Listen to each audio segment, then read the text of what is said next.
हम रुक करेंगे लेकिन उससे पहले रुक कर लेते हैं हमाम वहीद जी का। कांग्रेस के प्रवक्ता हमारे साथ हैं। हमाम वहीद जी, सवाल यही उठ रहा है कि गठबंधन में 28 दल हैं, 5 चेहरों का नाम पहले से चर्चित है और अगर मैं गलत नहीं हूं तो शायद 6 चेहरों की बात हो चुकी है, पर 28 दल हैं। बहुत सारे दल अपनी अपनी महत्वाकांक्षाएं लिए हुए हैं, प्रधानमंत्री बनना चाहते हैं, कई बड़े चेहरे हैं, लेकिन प्रधानमंत्री मोदी के सामने INDIA की तरफ से कोई एक चेहरा, बार बार मंथन की जरूरत पड़ रही है आपको। आस्था जी, मैं स्पष्ट कर देता हूं कि ये जो इंडिया का गठबंधन है, ये ना तो चेहरा चमकाने के लिए है, ना किसी एक विशेष पार्टी के विस्तार के लिए। ये देश की जनता की पुकार थी। जिस प्रकार निरंतर भारतीय जनता पार्टी की निरंकुश नीतियों के कारण पूरे देश को भारतीय जनता पार्टी ने ठगने का प्रयास किया, जिस प्रकार आज देश का युवा, चाहे वो उत्तर प्रदेश हो, मध्य प्रदेश हो, पूरे देश का युवा बेरोजगार है।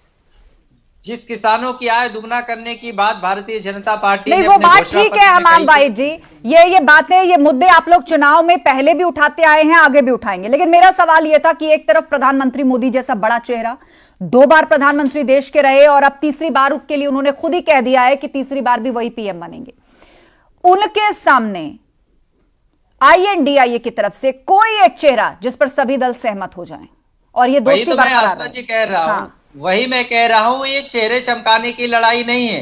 अगर आप देखेंगे तो इंडिया में बहुत सारे चेहरे हैं। ये तो चुनावी बात हो गई हमाम जी, चुनावी बात हो गई कि ये चेहरे चमकाने की लड़ाई नहीं है, लेकिन हकीकत तो यही है, वास्तविकता तो यही है ना कि प्रधानमंत्री को ये की बनेगा। आपके साथ 28 दल हैं, वो तमाम दल भी शामिल है जो कई राज्यों में अपनी सरकार चला रहे हैं, उन सबकी महत्वाकांक्षा है वो भी प्रधानमंत्री बने।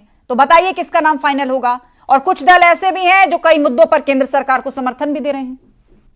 आस्था जी, हाँ। अभी तीसरी बैठक चल रही है, इसमें बहुत सारी चीजों पे सामंजस्य बनेगा, बातें होगी, चर्चा होगी और समय आने के बाद, जैसे चुनाव जीतने के बाद जब प्रधानमंत्री घोषित करने की बात आएगी तो चेहरा भी सामने आ जाएगा।